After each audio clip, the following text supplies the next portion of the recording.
Dari filosofi sepak bola itulah banyak melahirkan beberapa penyerang-penyerang handal yang membentuk identitas trio maut. Hal itu terjadi karena Barca sering ditekankan Cruyff menggunakan pola serangan yang mengoptimalkan peran 3 striker di depan. Sebut saja dulu ada Stoichkov, Romario, Laudrup, lalu ada Ronaldo, Figo, Enrique, maupun setelahnya ada Rivaldo, Figo, Kluivert. Nah, ternyata dari pola pakem 3 striker itu, Barcelona kerap identik banyak menelurkan trio striker maut. Siapa saja mereka dan mana yang terbaik? Sejak terakhir Barca juara La Liga di musim 1998-99 bersama Van Gaal dengan trio Figo, Rivaldo, Kluivert, Blaugrana telah lama puasa gelar La Liga, hingga akhirnya mereka mendapatkannya lagi di musim 2004-2005. Itu adalah musim kedua Frank Rijkaard melatih. Disitulah kembali tercipta trio maut baru yang menjadi identitas Barca. Mereka adalah Ronaldinho, Eto'o, dan Giuli. Ya, sebelum Messi tumbuh, trio ini mampu mengantarkan kembali Barcelona di era kejayaan. Kedatangan Eto'o dari Mallorca dan sayap lincah Giuli yang ditebus dari runner-up Liga Champions AS Monaco melengkapi peran Ronaldinho yang sudah digait musim sebelumnya. Rijkaard memoles trio tersebut dengan pakem 4-3-3 dengan Ronaldinho di kiri, Eto'o di tengah, dan Giuli di kanan. Trio mereka ketika debut pertamanya di musim 2004-2005 langsung mengemas total 54 gol. Gelar La Liga pun kembali mampir ke Camp Nou setelah penantian selama hampir 6 tahun. Bahkan di musim berikutnya, 2005-2006, trio tersebut mampu membawa Barca juara Liga Champions untuk kedua kalinya. Total gol mereka pun naik menjadi 64 gol. Seiring dengan Messi yang mulai tumbuh dan sering diberi jam terbang, trio Ronaldinho, Eto'o, dan Giuli mengalami masa penurunan di akhir pemerintahan Rijkaard, terutama Ronaldinho. Apalagi ketika Barca mendatangkan Henry di musim 2007-2008, trio baru Messi, Henry, Eto'o pun sering dicoba. Fase panen prestasi baru lahir di zaman awal kepelatihan Pep Guardiola 2008-2009. Pep percaya penuh pada Messi setelah Ronaldinho akhirnya dilepas ke Milan. Di zaman Pep lah Barca kembali meraih kejayaan dengan berbagai mahkota. Trio Henry, Eto'o, dan Messi tumbuh menjadi trio ikonik Pep Guardiola di musim pertamanya. Henry berposisi di kiri, Eto'o di tengah, dan Messi berada di kanan. Trio itu menciptakan total 100 gol bagi Barca di musim itu. Berkat torehan trio itu, Barca diantarkannya meraih sextuple. Perubahan sedikit terjadi ketika di musim kedua Pep. Tiba-tiba terjadi tukar guling transfer antara Barca dengan Inter. Eto'o ditukar Ibrahimovic di musim 2009-2010. Dari situ muncullah kembali trio baru, yakni Henry, Messi, dan Ibra.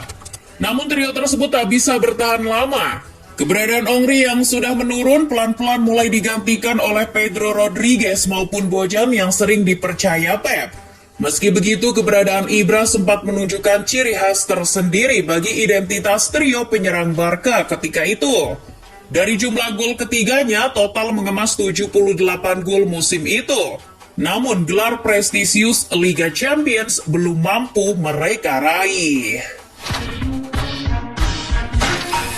Kemudian Pep di musim 2010-2011 memilih mendepak Ibrahimovic dan mendatangkan David Villa dari Valencia. Messi kini mempunyai partner baru, yakni Villa dan Pedro yang sudah makin matang. Messi lebih bermain di tengah, Villa di kiri, dan Pedro di kanan. Dengan sistem trio itu, Pep berhasil mengembalikan kejayaan Barca. Alhasil beberapa gelar pun kembali masuk lemari Camp Nou musim itu. Torehan trio baru tersebut mampu mencatatkan total 98 gol selama satu musim itu. Musim itu adalah musim di mana Barcelona meraih Liga Champions yang keempat atau kedua kalinya bersama Pep Guardiola. Musim itu juga era di mana Tiki Taka masih dalam masa puncak kejayaan. Memasuki musim 2011-2012, masih bersama Pep, Barca kembali mengubah pola trionya. Kali ini Barca kedatangan penyerang baru Alexis Sanchez yang ditebus dari Udinese. Maka terciptalah trio baru Pedro, Messi, dan Alexis. Pedro yang mengisi sektor kiri, Messi masih di tengah, dan Alexis yang menyisir dari sisi kanan.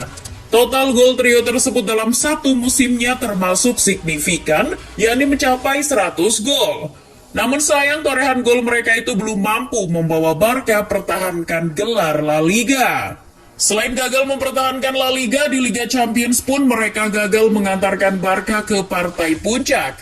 Pep di musim itu selain mengandalkan trio tersebut juga sering menggunakan pola permainan false nine dengan menggunakan Fabregas yang juga baru didatangkan musim itu dari Arsenal. Era pasca Pep, pelatih silih berganti menangani Barca. Begitupun trio penyerang maut yang diciptakan. Beberapa musim setelah Pep meninggalkan Barca, praktis di era mendiang Tito Vilanova yang bisa dikatakan berhasil, yakni dengan merebut kembali mahkota La Liga. Namun, tidak di musim 2013-2014 ketika diasuh Gerardo Tata Martino. Trio ikonik Barca baru kembali muncul lagi di era pelatih Luis Enrique di musim 2014-2015. Enrique sedang menggantikan Tata dengan harapan kembali mampu menghantarkan Barca meraih kesuksesan. Benar saja, tak butuh waktu lama, Enrique berhasil memoles Barca meraih kejayaan dengan identitas trio mautnya yang baru. Neymar yang sudah ditebus musim sebelumnya dari Santos mulai matang di musim keduanya.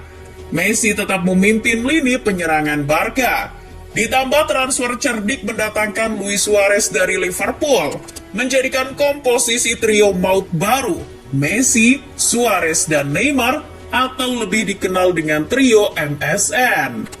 Trio yang melegenda itu mampu berkibar di musim pertamanya dengan mengemas total 122 gol. Sebuah rekor trio penyerang Barca yang terbaik selama ini. Trio yang dikenal buas di seluruh dunia sampai sekarang itu mampu menghantarkan treble bagi Barca. Gelar La Liga kembali ke pangkuan bersama Copa del Rey. Plus di Berlin mereka mengangkat kembali gelar kelima Liga Champions mereka. Gelar Liga Champions terakhir yang diraih Barcelona. Sejak ditinggal Neymar di musim 2017-2018, era trio MSN pun berakhir. Tak ada lagi yang sebanding menyaingi torehan 3 musim trio MSN yang menorehkan hampir 300 gol bagi Barcelona. Selain beberapa pelatih yang datang dan pergi, trio penyerangnya pun terus berubah-ubah. Ada Coutinho, Dembele, hingga Griezmann yang silih berganti melengkapi Suarez dan Messi. Namun dari beberapa komposisi yang dicoba, terbukti tak bisa se-ikonik trio-trio sebelumnya. Dari segi prestasi pun kalah jauh dari trio-trio maut Barca sebelumnya. Dan kini bersama Xavi, trio-trio maut Barca pun coba dikembalikan. Paling tidak dengan strategi yang hampir sama, yakni dengan mengandalkan kekuatan 3 penyerang di depan, membuat Xavi diharapkan mampu meneruskan tradisi trio maut Barca. Messi dan Suarez kini tak lagi di Barca. Xavi kini mulai memoles trio baru di musim keduanya dengan mendatangkan amunisi tambahan seperti Lewandowski dan Rafinha. Kini Barca memiliki peluang untuk menciptakan trio maut penyerang yang ikonik lagi. Rafinha dan Dembele di sisi kanan dan kiri, sedangkan Lewandowski di tengah.